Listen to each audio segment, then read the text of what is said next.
Dans la vidéo d'aujourd'hui, je vais vous raconter une histoire qui va vous étonner. Je vais vous raconter comment les 7 bébés morts d'une femme sont revenus à la vie. Vous allez vouloir regarder la vidéo en entier pour connaître toute l'histoire. Regardez la vidéo jusqu'à la fin. Je consacre beaucoup d'efforts à la création de ces vidéos. Alors montrez votre appréciation en vous abonnant et en cliquant sur l'icône de la cloche. Si vous avez aimé notre vidéo, aimez-la. Si vous êtes nouveau sur notre chaîne, abonnez-vous et cliquez sur l'icône en forme de cloche. C'est parti. Il y a longtemps, il y avait un roi dans un royaume. Ce roi avait 7 femmes. 6 d'entre elles appartenaient à des familles aisées. Elles vivaient dans le palais avec le roi. La 7e femme du roi. La 7e femme du roi venait d'une famille pauvre. Elle vivait dans une hutte parce que le roi ne l'aimait pas. Il ne lui offrait pas une vie confortable. Il la gardait dans une hutte de chaume alors que les 6 autres femmes vivaient très confortablement. La 7e femme du roi était inacceptable pour eux parce qu'elle venait d'une famille pauvre. Ils n'ont jamais pu la tolérer parce qu'elle n'avait aucune richesse ni aucun bien de son père.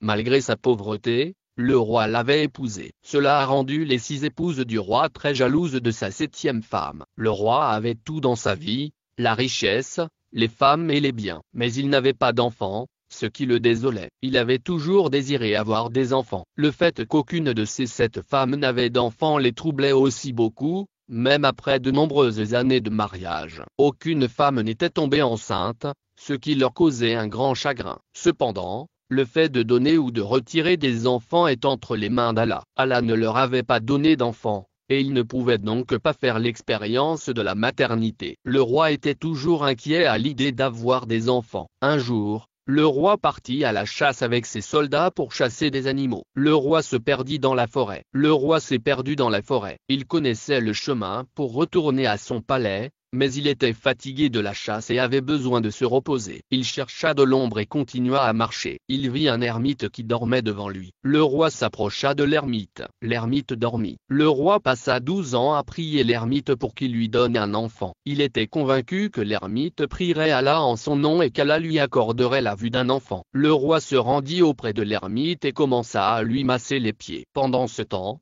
l'ermite se réveille. Ses 12 années de sommeil étaient terminées. L'ermite vit qu'un roi lui massait très gentiment les pieds. L'ermite se dit, « Qui est ce roi qui me sert depuis 12 ans? Peut-être que j'étais endormi et que je n'ai pas senti son service. » L'ermite le roi prit la parole, d'une voix ferme et décidée. « Qui es-tu, père, qui m'a servi et dans quel but? Dis-moi ce qui te tient à cœur. Que veux-tu » Le roi attend la réponse de l'ermite avec des yeux vifs et inébranlables. « Je veux être père. Montre-moi le visage d'un enfant. » L'ermite dit, « Donner et prendre des enfants est entre les mains d'Allah. Je vais te dire comment. Suis ses voies. Tu verras le visage d'un enfant. » Le roi demanda à l'ermite, « Dis-moi ce que je dois faire pour voir le visage d'un enfant. » L'ermite répondit, « Va au manguier à l'ouest de la forêt, secoue 2 fois sa branche, ramasse les mangues qui en tomberont et apporte-les-moi. Apporte-les-moi. » Je vais vous raconter la suite des paroles de l'ermite. Le roi se dirigea vers l'ouest de la forêt et vit un manguier avec de nombreuses mangues. Le roi secoua une première fois une branche de l'arbre et 6 mangues tombèrent sur le sol. Il secoua la branche une deuxième fois,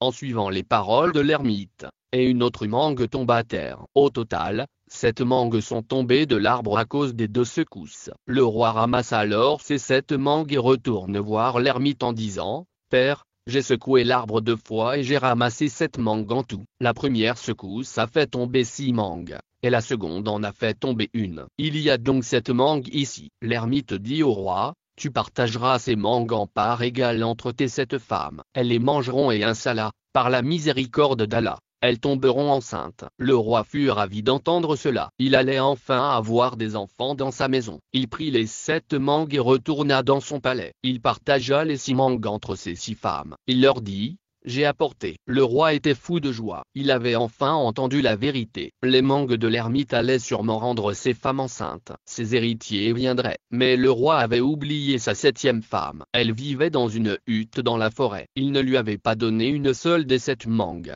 En fait, le roi avait complètement oublié sa 7e femme. Le roi avait oublié que l'ermite lui avait dit de partager les 7 mangues entre ses 7 femmes. Il oublia et partagea les 7 mangues entre ses 6 femmes. Après que le roi fut parti avec les mangues, Ces 6 femmes se dirent l'une à l'autre, est-ce que quelqu'un tombe enceinte en mangeant des mangues? Cet ermite a certainement trompé le roi. Nous allons, je ne mangerai pas ces mangues. N'oubliez pas que si vous voulez connaître l'un des meilleurs moyens de plaire à Allah et d'atteindre le paradis dans la vie éternelle, il vous suffit de cliquer sur le lien que nous laisserons pour vous dans la description. Pendant ce temps, la 7e femme du roi découvrit que le roi avait apporté des mangues d'un ermite. Elle savait que si elles étaient mangées, elle rendrait ses femmes enceintes. Les 6 reines du roi jetèrent les mangues à l'extérieur du palais après avoir entendu cela. La 7e femme du roi sortit et vit les mangues. Elle les ramassa, les emporta dans sa hutte et les mangea. Au bout d'un certain temps, elle commença à ressentir des changements physiques semblables à ceux d'une femme enceinte. Elle appela une sage femme du palais pour en connaître la raison. La sage femme fut appelée au palais pour savoir pourquoi la 7e femme du roi subissait ces changements. Après avoir observé les changements physiques de la femme, la sage femme a compris qu'elle était sur le point de devenir mère. La sage femme en informa la 7e épouse, qui fut submergée de joie et commença à remercier Allah. La 7e épouse du roi vit le roi s'approcher de l'autre côté. La sage femme se rendit auprès du roi et lui dit, « Votre Majesté, votre 7e femme est sur le point de devenir mère. J'ai remarqué de nombreux changements physiques chez elle. J'ai compris que votre femme allait avoir un enfant. » Le roi était fou de joie et commença à aimer beaucoup sa 7e femme. Il employa également de nombreuses servantes du palais pour servir sa femme enceinte afin qu'elle ne souffre d'aucun mal. Le roi annonça alors à ses 6 épouses que sa 7e femme allait avoir un enfant. Ma lignée est sur le point de continuer. Mon héritier est sur le point de naître. Allah Tout-Puissant est sur le point de me bénir avec un enfant. Les 6 femmes du roi brûlaient de rage et de jalousie. La première femme du roi dit aux 5 autres, « Maintenant, un enfant va venir dans la maison du roi. Si un descendant du roi vient de la maison de ce serviteur,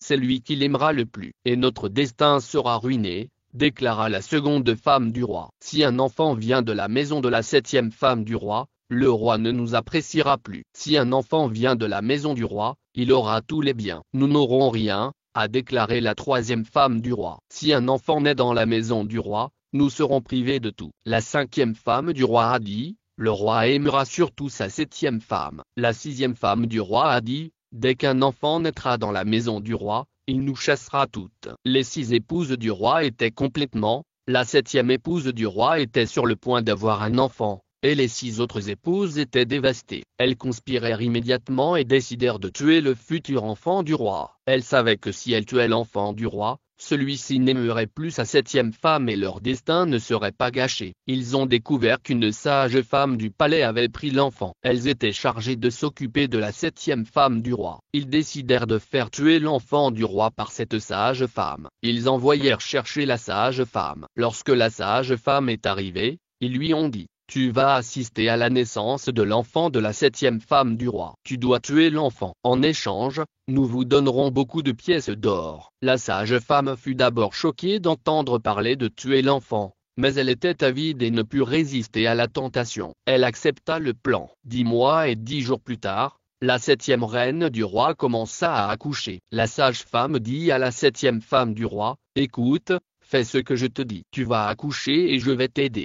Mais je vais te bander les yeux pour que tu ne puisses rien voir, car si tu gardes les yeux ouverts, tu vas beaucoup souffrir pendant l'accouchement. La sage femme banda les yeux de la femme du roi, sachant qu'elle ferait ce qu'elle pensait être le mieux. La reine accoucha de 6 fils et d'une fille alors qu'elle avait les yeux bandés. La sage femme enveloppa les 6 fils et la fille dans un tissu et les laissa dans un champ éloigné. La sage femme enleva le bandeau et dit, « Reine, tu as mis au monde un morceau de fer au lieu d'enfant. » La 7e épouse du roi fut très choquée et fut accablée de chagrin. Pendant ce temps, le roi apprit que sa femme avait accouché d'un morceau de fer et fut étonné, mais ne voulut pas le croire. Lorsqu'il vit le morceau de fer de ses propres yeux, il fut encore plus étonné. Il l'accepta et, à partir de ce moment-là, ne se renseigna plus sur cette reine. Il était très en colère contre sa 7e épouse. Lorsque les 6 reines du roi apprirent cette nouvelle, elles furent ravies et récompensèrent la sage femme en lui donnant beaucoup d'argent. Personne ne peut tuer ce qu'Allah protège. Allah avait protégé les 6 fils et la fille de la reine. En effet, La sage femme les avait laissés enveloppés dans un tissu dans le champ où travaillait un pauvre fermier. Ce fermier n'avait pas d'enfants, il fut ravi de trouver les enfants et remercia Allah. Il apporta les 7 enfants à sa femme et lui dit, Allah ne nous a pas donné d'enfants, mais j'ai trouvé ces 7 bébés dans le champ. Nous les élèverons avec amour et soin. Le fermier et sa femme élevèrent lentement les 7 enfants d'après leur teint et leur comportement. Il était clair qu'il s'agissait probablement des enfants d'un roi. Lorsque cette nouvelle se répandit, les 6 reines du roi l'apprirent. Les enfants n'étaient pas morts, mais grandissaient dans la maison d'un fermier. À cette nouvelle, les reines du roi convoquèrent la sage femme et lui demandèrent, n'as-tu pas tué les enfants du roi ce jour-là? La sage femme répondit, je n'ai pas pu les tuer, je les ai laissés dans un champ. Les 6 reines dirent alors, oublie le passé, si tu arrives à les tuer, nous te récompenserons encore plus. La sage femme, tentée par la récompense, accepta de tuer les enfants du roi et commença à préparer son coup. Un jour, elle vit les 7 enfants du roi. La sage femme empoisonna les enfants du roi. Elle les vit jouer dans les champs et décida de les tuer. Elle prépara du pain empoisonné et alla voir les enfants. Elle leur dit, les enfants, vous jouez. Je vous ai apporté du pain délicieux. Mangez-les. Les enfants mangèrent le pain empoisonné. Ils moururent tous. La sage-femme se rendit au palais. Elle dit aux reines qu'elle avait tué les enfants. Les reines furent ravies et la récompensèrent. Le fermier et sa femme étaient inquiets. Ils allèrent au champ et trouvèrent leurs enfants morts. Ils pleurèrent amèrement. Le fermier se souvint soudain qu'un ermite vivait près du village. Il pourrait peut-être les aider. Le fermier courut vers l'ermite. Cet ermite était le même que celui qui avait donné les mangues au roi. Le fermier alla voir l'ermite et lui dit, « Père, mes enfants sont morts empoisonnés. Nous n'avions pas d'enfants, mais Allah nous les a donnés. S'il vous plaît, sauvez-les. » L'ermite se coupe alors un doigt et laisse couler du sang dans un récipient. Il dit, courez et aspergez-les de cette eau. Ne tarde pas. Si vous êtes en retard, ils ne seront pas sauvés. Il apporta l'eau à ses enfants et les aspergea. Par l'immense miséricorde d'Allah,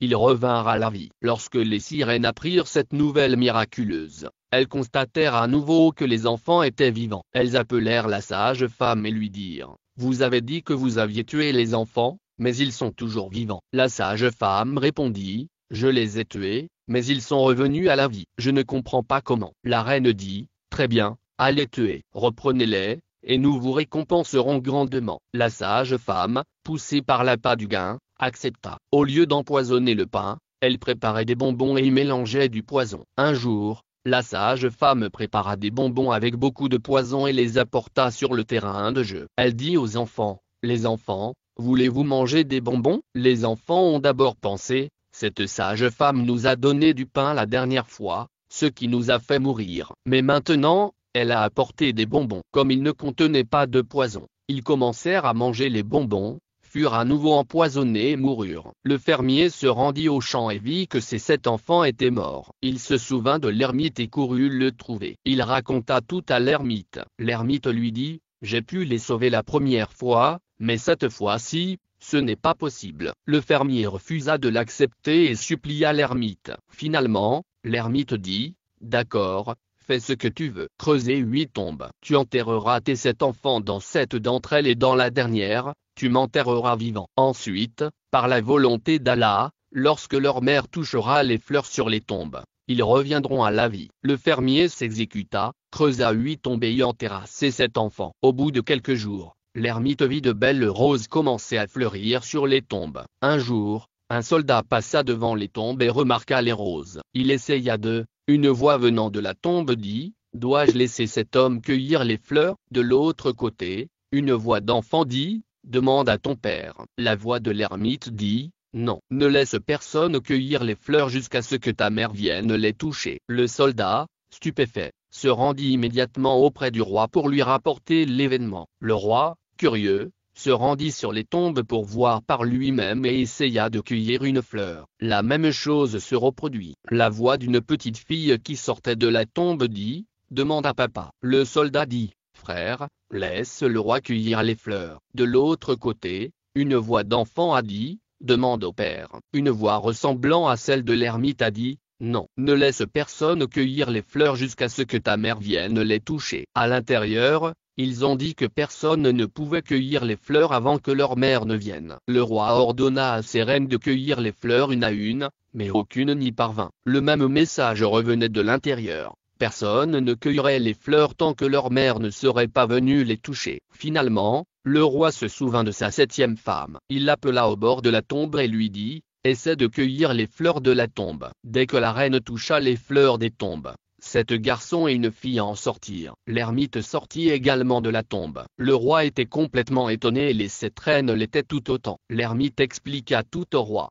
lui racontant comment les 6 reines avaient essayé de tuer ses enfants. En entendant cela, le roi ressentit une profonde honte et une grande colère. Il s'excusa auprès de sa 7e épouse et ordonna à ses soldats d'exécuter les sirènes. La sage femme et les sirènes furent exécutées. Le roi vécut paisiblement au palais avec sa 7e femme et leurs 7 enfants. Le fermier et sa femme, qui avaient élevé les enfants du roi, commencèrent également à vivre dans le palais. Tout le monde vivait heureux et en paix. Telle est l'histoire. Si vous l'avez appréciée, n'hésitez pas à l'aimer. Si vous êtes nouveau sur la chaîne, abonnez-vous et cliquez sur l'icône